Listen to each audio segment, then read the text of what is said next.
Hey everybody, welcome to another episode of Balin. Mike Small here, along with my partner Dylan Davis, better known as Double D. And Dylan, here we are.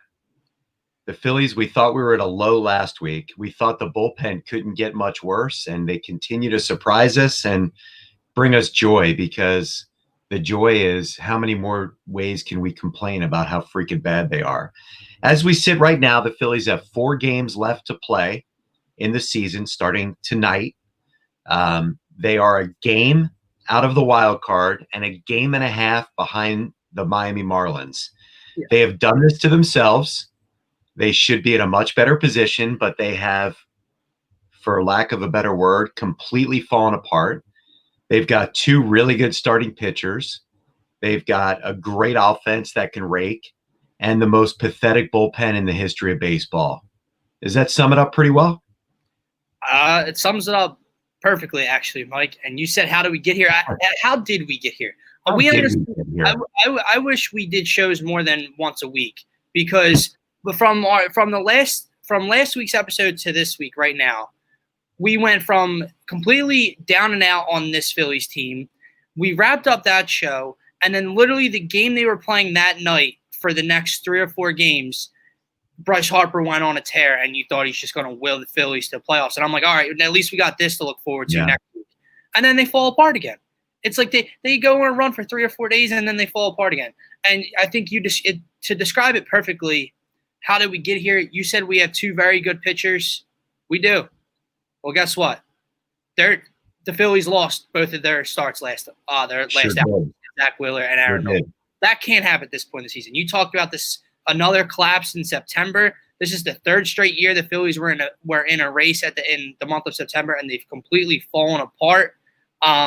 It is a dumpster fire right now, Mike, and I don't know where to stand with this team.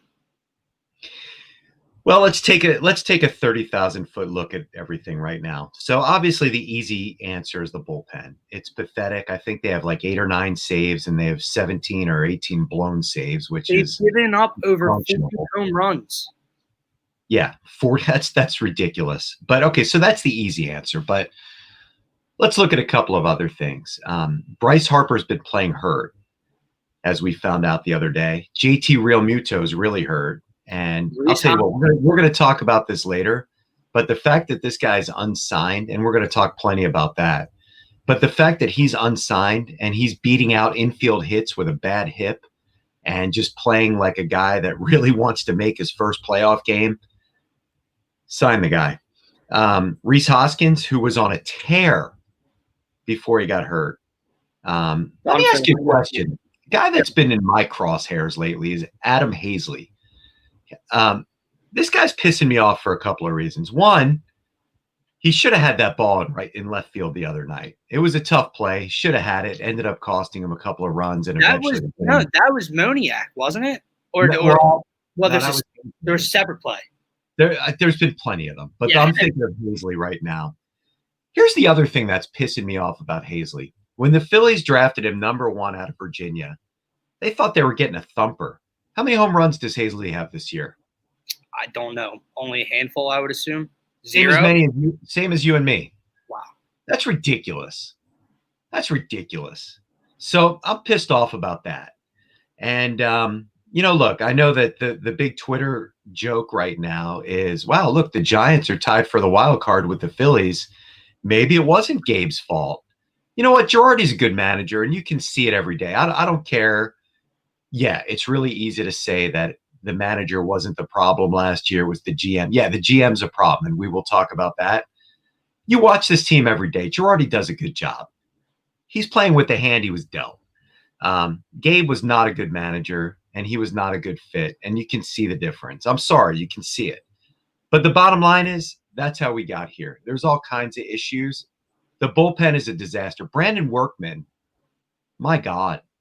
How does this guy wake up in the morning and look in the mirror, get dressed, and come see his teammates? If I were Bryce Harper, I'd beat the living shit out of him every time he walks in the club. Am I allowed to say that? Yeah. I am. First of all, just how do you have any confidence? If you're JT, remember the look JT got caught on camera last year when that bonehead, Yeah. the reliever, Yeah, it looked something like this. Yeah, that he comes running out in a sprint to the mound every time he comes out pitches. Yeah. And JT get a look. How do you not have that look if you're Bryce Harper or JT Realmuto or anyone on this Phillies team? You're absolutely right in the fact that Rhys Hoskins was on an absolute tear after a year-long drought, and now he's done for what looks like at least a regular season. If this team somehow makes it to the playoffs, maybe he comes back. Bryce Harper apparently has been struggling with back issues. JT Realmuto has been hurt. He's not 100%. He's back playing when he's on a contract, when he's looking for a new contract. I don't even know if I would do that if I was him at this point. For this team, I want to be hustling down the first baseline trying to beat out a ball for my team when they don't want to pay me. No chance in hell. Just it's so. I got a thing on email the other day to buy the 6-pack. I like to buy that 6-pack of tickets every year, and sometimes I'll get the Sunday package. I deleted that right away. I want to see what they're going to do. Yeah, they spent $100-something million on Zach Wheeler. They spent $300 million on Bryce Harper. It's easy to make a splash, but you know what? Have an idea how to build a team. You can't go into this thing with the crap that they've thrown at the bullpen. Well, I mean, and these guys, once they get here, they suck anyway. I don't understand it. No, right, you're right. And here's the thing. He's now we're in another September collapse. And I believe we're top 6 payroll in the MLB. Yeah. $200 million payroll. How do you look at the bullpen coming into this year and think that is good enough, knowing that Sir Anthony is not going to be back, knowing that I'm drawing a blank, the dude from the Yankees is supposed to be our close. Why am I drawing a blank? David Robertson. Yes. He wasn't coming back. You had to know that. There was optimism. Joe was saying like he could be back at this point, and that just kept getting pushed back. But I want to try something. Look, we have 2 comments here. This team does not deserve to make the playoffs. It won't even be exciting if they do make it. Look. Well, if they do make it, you got a 3-game series and you have Nolan Wheeler. You got a shot. Yeah, look. John Kruk said it perfectly. Like, if your ass isn't on fire every time you go out there right now in a playoff race, you don't deserve to make the playoffs. This team, you're right, they don't deserve to make the playoffs. But to say it won't even be exciting if they do make it, like you said, in a 3-game series, I'll take those chances. Like I know I opened the show by saying they lost Wheeler and Nola's last starts, and that can't happen right now. But I'll take this lineup with Aaron Nola and Zach Wheeler as your 1-2 punch in a 3-game series against almost anybody in the National League. So, but then my man Rob comes in and says, Dylan and Mike, it's time to tell Middleton to get out of the counting house and sign JT. Well, Rob, let me try to play this for you guys because I know it kind of set this as if this team behind me wasn't setting the city on fire already. But let me show you what did. Yeah, play it. And while you're setting that up, well, go ahead. Yeah, you know what? We'll talk about it after. This is Lintech talking about JT Realmuto and Sixto. Look, I think what I've said all along is we would love to have JT here, but when you make that trade, you're trading for 2 years of control, and you know that. So, Sixto looked really good against us. He's looked good this year, but we've had 2 very productive years in JT as well. All right, so let me address that real quick. He sounds like an asshole.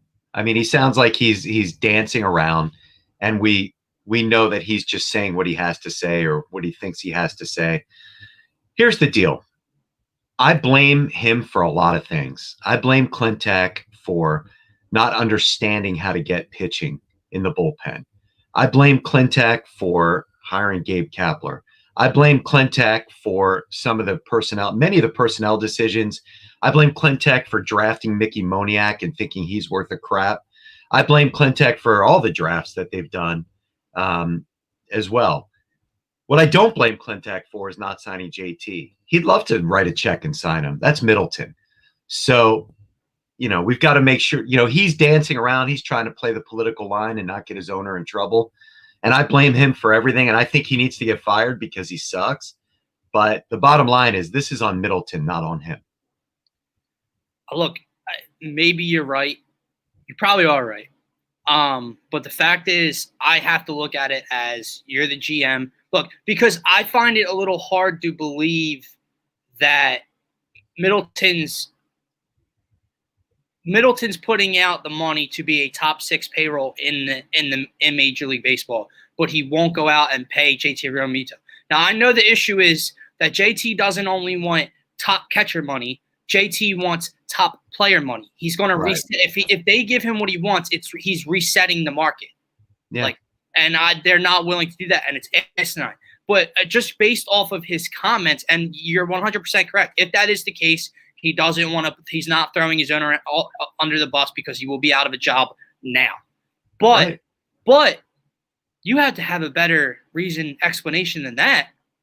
When you make the trade, you know you're getting 2 years of control.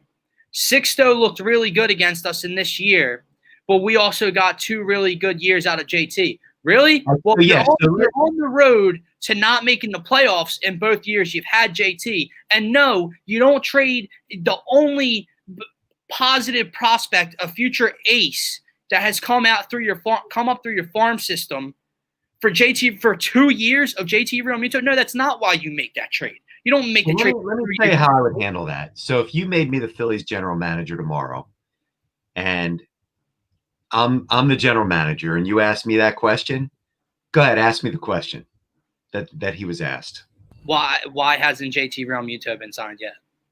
Yeah, no, that's a great question. We gave up what we knew was a talented young guy, unproven, and you never know what's going to happen in Sixto, but the bottom line is, we love JT Realmuto. He's had 2 great years here, and it's our full intention to keep him here. However, it takes 2 to tango, and we're trying to sign him.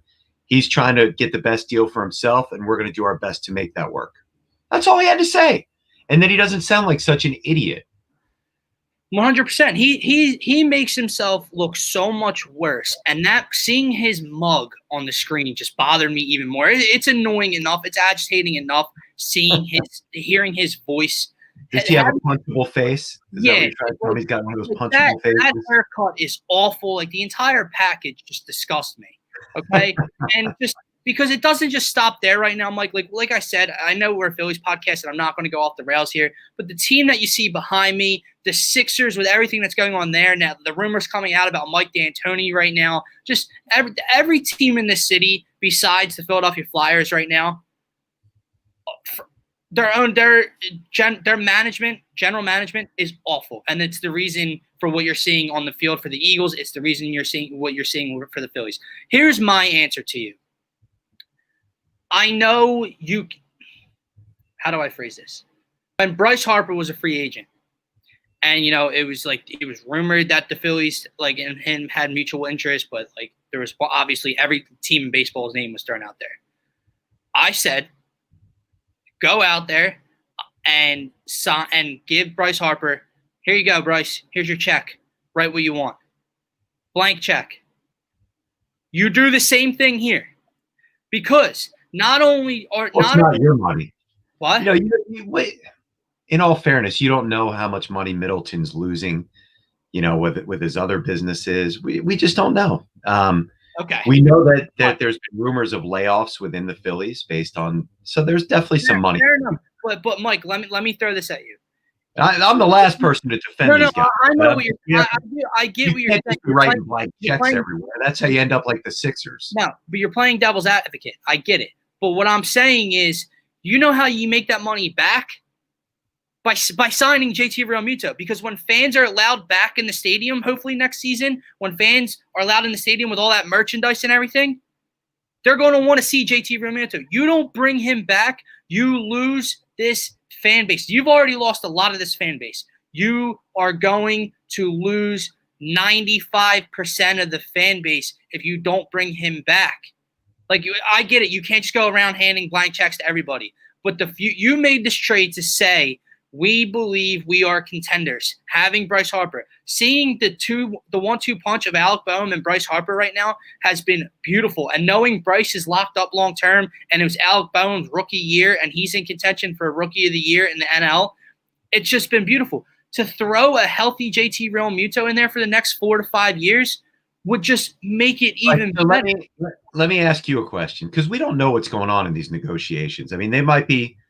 I'm pretty confident that JT Realmuto's people have told the Phillies, if you don't shut up about the negotiation, we're not gonna negotiate with you any further. So they seem to be very hell bent and careful with what they say. Although, I think Clintek went overboard the other day.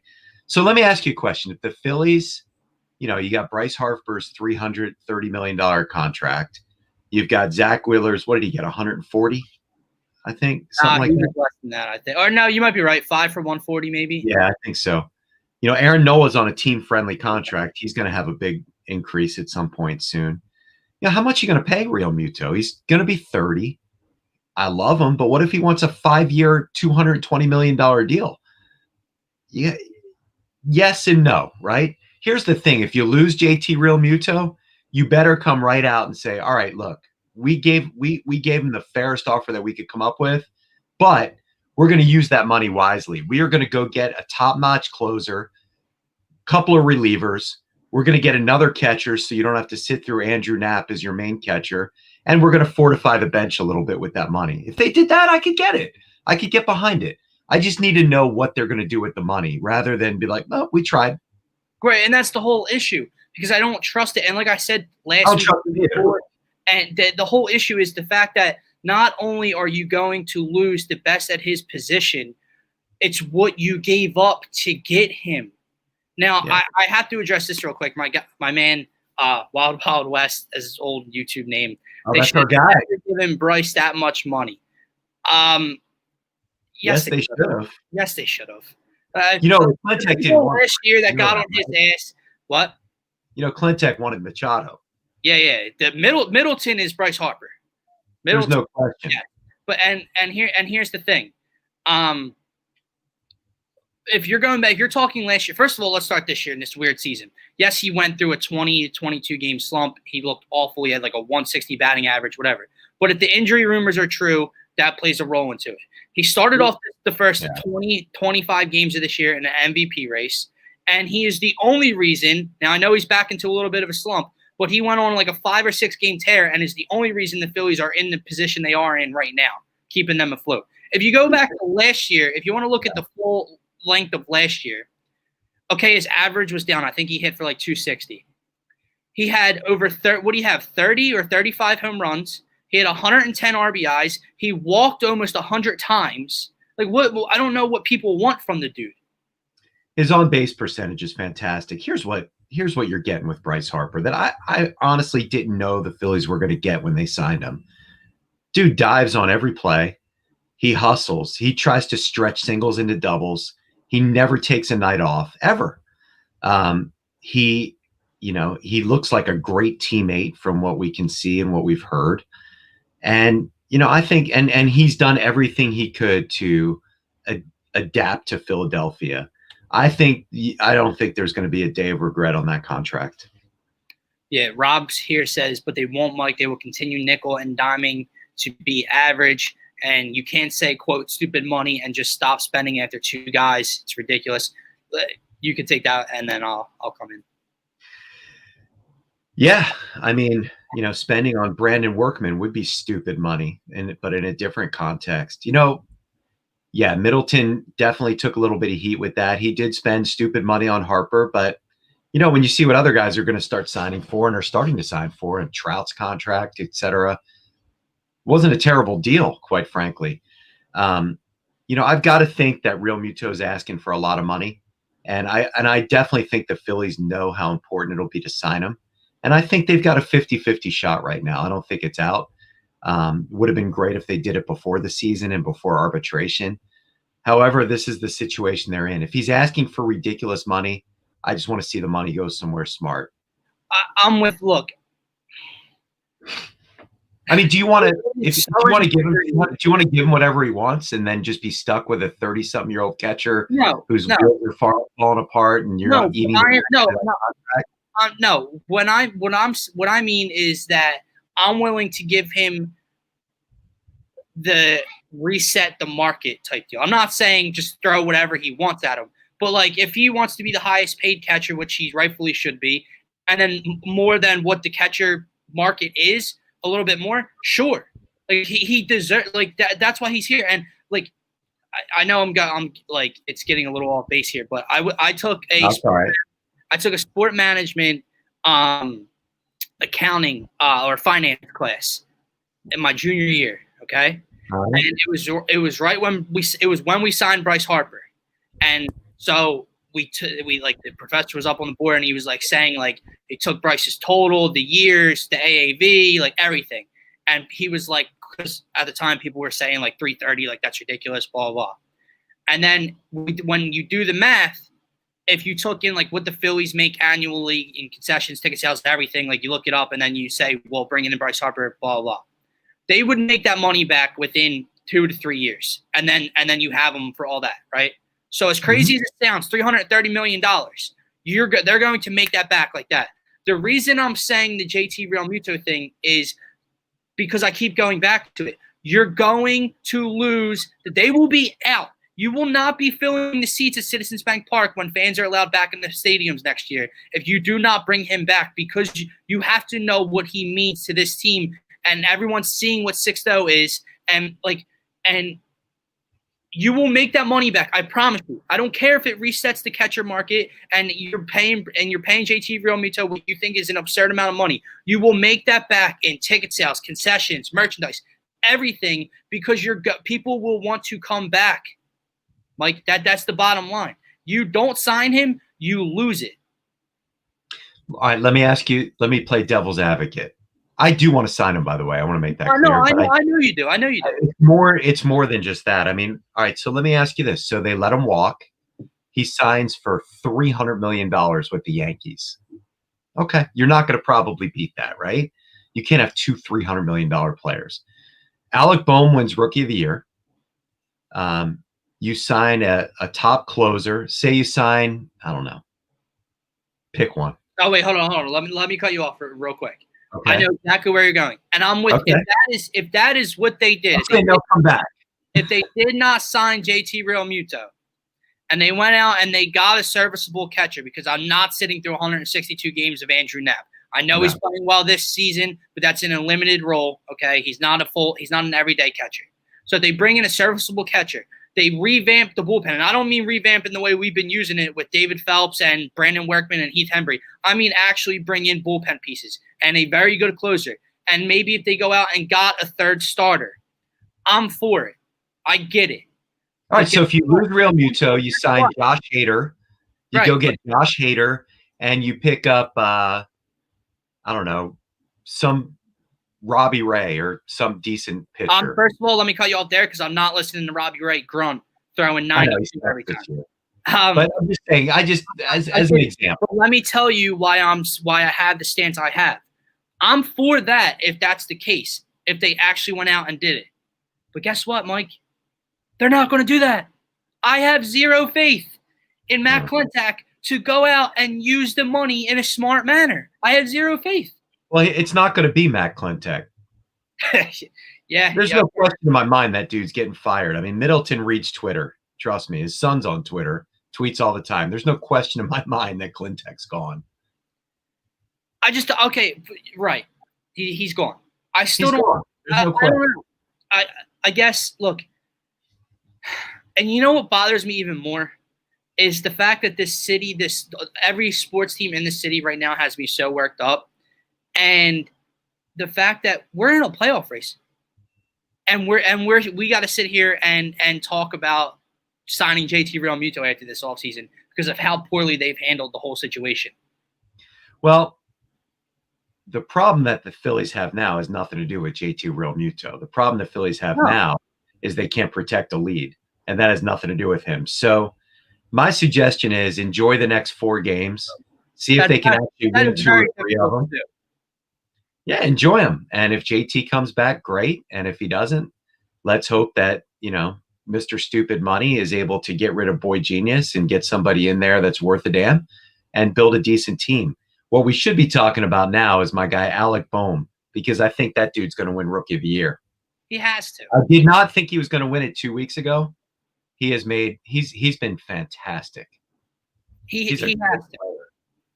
He leads, I forget, is it hits in September? or what? I forget what statistic it Runners is. in scoring position. No, yeah, but he's like compared to other rookies, like he's high, like he's first, second, third in all these categories. Mm-hmm. But then there's a category where I believe he's second to Mookie Betts in the National League. Yeah, Like, I don't know the stats off the top of my head, but I know that he's been clutch. I love that they moved him up in the lineup to third. I love him and or second and third, he and Harper, or third and fourth, depending on the way they go. I think he belongs there. He gives you a good at bat. He barrels the bat all the time. Even when he gives you a bad at bat, he still takes a bunch of pitches. He walks. There's nothing I don't like about him. His fielding's even growing on me. I can live with it. So to me, that's something that there's a piece you can build around. Mickey Moniak, no. God, he's terrible. Has he hit the ball out of the infield yet? No. And they have more issues than just that. Like we sit here and like I love this lineup. We talked about it all the time. It's the only thing that keeps you in, like that brings you back in and keeps this team afloat, right? But there also are issues with it. Like you said, Adam Hazley's been bothering you. I can't stand Roman Quinn. If the ball is not on a rope, he can't hit anything but a fastball. He doesn't even sniff a curveball, man. Like he can't field. So all he has for him, all it is, oh, well, if Roman can get on base, he can cause some problems. Well, what's his on-base percentage? I don't know, but it can't be high. So he bothers you. Hazley bothers you. Moniak, look, I know they just kind of threw him into the fire right now. He's inexperienced. He comes in the middle of a playoff hunt. They're beat up, but he looks like he's just, I don't know. I think I'm not bothered by the way Moniak's playing. I'm bothered by the idea of Moniak, what it could have been with that pick. And, they took two guys seemingly for the price of one. So they were able to get Kevin Gowdy into the second round and buy his rights out of college so they could, spend a little extra money. They got Mickey on a discount. Gowdy's coming off Tommy John and can't get anybody out in Lakewood. And Moniak is maybe a AAA player who can come up and be your fifth outfielder once in a while. He's not very good, and he doesn't even have the potential. No. And it's just like keeping on the lineup real quick. I was in a good mood till I got on this podcast with you. I haven't been in a good mood since September 13th. I believe that was opening day, the first Sunday of football. That date's correct. But I haven't been in a good mood since then. You asked me and Rob did a podcast last night on Party on Broad, freaking out about the Eagles. Going to freak out about the Eagles tomorrow night on the Faithful Fanatics. Going to freak about the Eagles on the pregame show on Sunday. They have me in a horrible mood. The Phillies have me in a horrible mood. But I guess let's just move it forward. Look, this could be we're going to continue to do the pod. There's obviously always going to be something to talk about with the Phillies and in the world of sports.